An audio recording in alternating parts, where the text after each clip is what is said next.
ver vozes verbais. Nós vamos ver voz ativa, voz passiva e voz reflexiva. O que seria isso? Voz ativa é quando o sujeito pratica a ação, ou seja, tem uma ação no meu verbo. Voz passiva é quando o sujeito sofre a ação. E voz reflexiva é quando ele sofre e pratica ao mesmo tempo. Vou explicar melhor. Os marinheiros dormiram na praia. Qual o verbo que eu tenho nessa frase? Dormiram. Esse verbo está indicando o quê? Uma ação. Por quê? É alguma coisa. Eu estou afirmando que aconteceu alguma coisa. Então, eles dormiram. Muito bem. Vamos ver essa frase aqui. O velho edifício foi implodido. Eu estou praticando ação? Não, eu estou falando de quê? Que o velho edifício ele foi implodido. Diferente daqui, que eu estou falando que o marinheiro dormiu. Ele dormiu na praia, os marinheiros. Então aqui eu estou afirmando. Nesse caso, eu estou relatando alguma coisa que aconteceu. O velho edifício foi implodido. Aqui nós vemos o verbo, que é um verbo auxiliar. Lembra que o verbo auxiliar é o verbo mais fraco, tá? Ele precisa de um complemento. E eu tenho o verbo principal aqui. O meu verbo principal,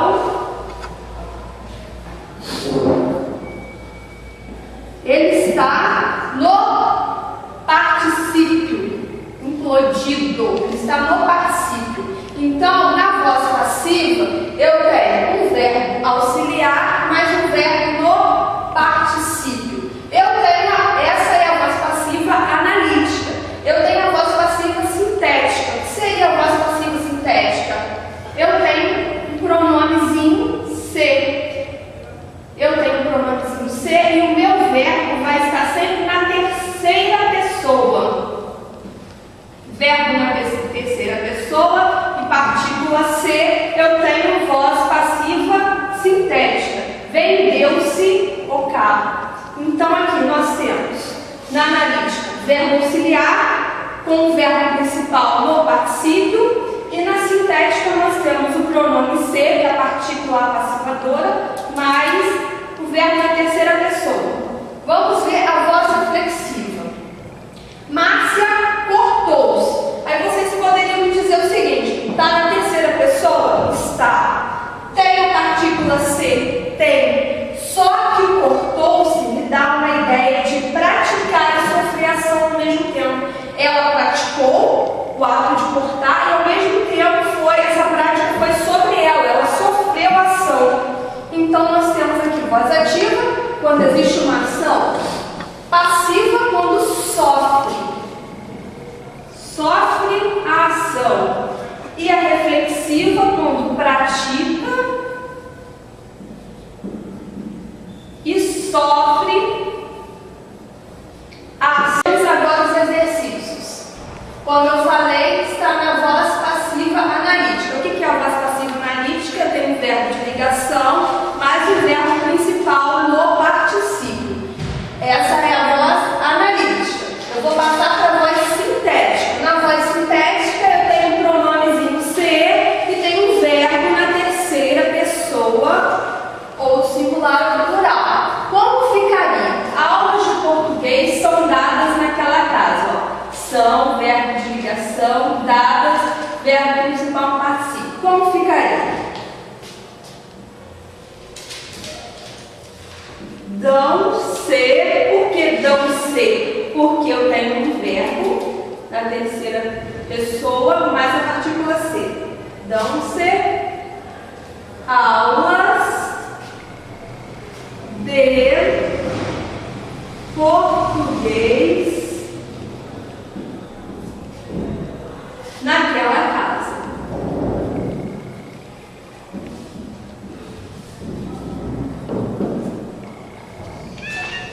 Como ficaria esse segundo exercício? Naquela loja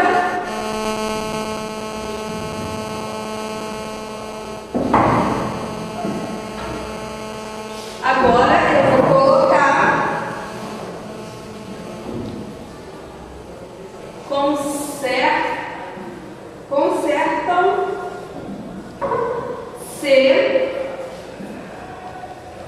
televisores.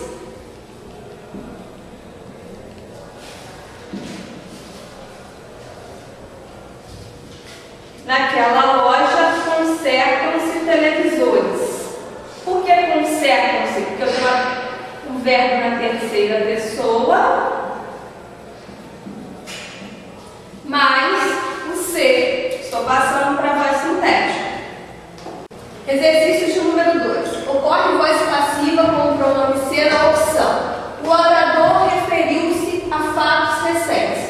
Quando eu falo que o orador referiu-se, ele está praticando e recebendo a ação do verbo. Então, isso aqui seria uma voz reflexiva,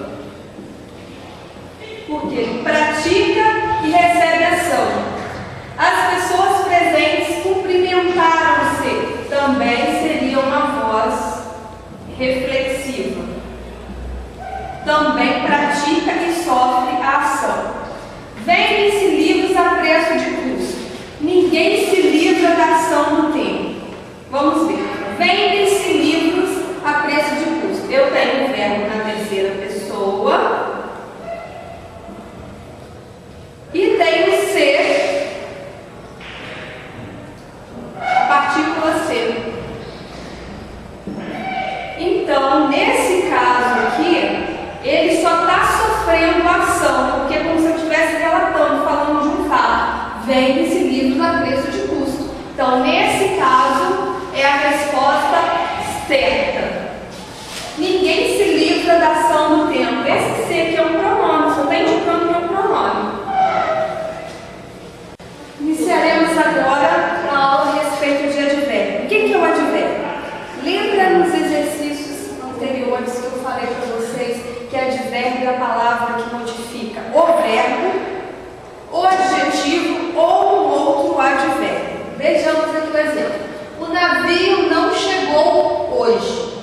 Eu poderia falar que o navio não chegou. Eu poderia falar? Ficaria uma frase completa. Ficaria. Ou eu poderia falar que o navio chegou hoje cedo, hoje, tarde. Poderia acrescentar também. Ou tão somente que o navio chegou hoje. Ou então o navio não chegou hoje. Essas palavrinhas aqui são advérbios. Por que elas são advérbios? Porque neste caso ela está modificando o sentido do meu verbo. Tá? Poderia ser o sentido de um outro advérbio, que é o que nós vamos ver mais à frente, ou de um adjetivo. Esse não seria um advérbio de negação. E esse hoje seria o meu advérbio de tempo. Vejamos esse outro exemplo. A criança estava bastante triste. Esse estava é o meu verbo, porém esse verbo é um verbo mais fraco, ele é um verbo de ligação. Mas não deixa de ser verbo. A criança estava bastante triste. Eu poderia falar que a criança também estava triste, não poderia dizer? Poderia. Mas eu coloquei esse bastante. Esse bastante me deu uma ideia de quê? De intensidade. Esse advérbio aqui é um advérbio de intensidade. Porque eu poderia falar que a criança estava triste, porque triste é o meu adjetivo. Então, nesse caso, o advérbio modificou o adjetivo e não o verbo, porque o verbo está bem para cá. Nesse caso aqui, ele modificou o verbo. O advérbio modificou o sentido do verbo. Nesse caso, ele já modificou o sentido do adjetivo. Ele cantava muito bem. Esses dois exemplos aqui, vocês, quem adquiriu a apostila, ou de repente tem um outro material, é possível que tenha esses dois aqui. Ele cantava muito bem. Eu poderia dizer que ele cantava bem. Não poderia? Esse muito aqui está me dando uma ideia de intensidade. É um advérbio de intensidade. Hoje, talvez eu vá às compras. Hoje, eu poderia falar, talvez eu vá às compras. Claro que eu precisei no caso do hoje. Mas o hoje e o talvez são dois tipos de advérbios. O hoje de tempo e o talvez de dúvida.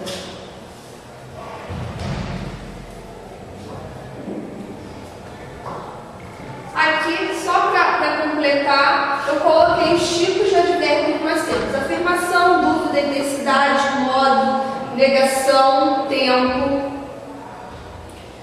Coloquei algum material de vocês, ou livros, apostilas, com certeza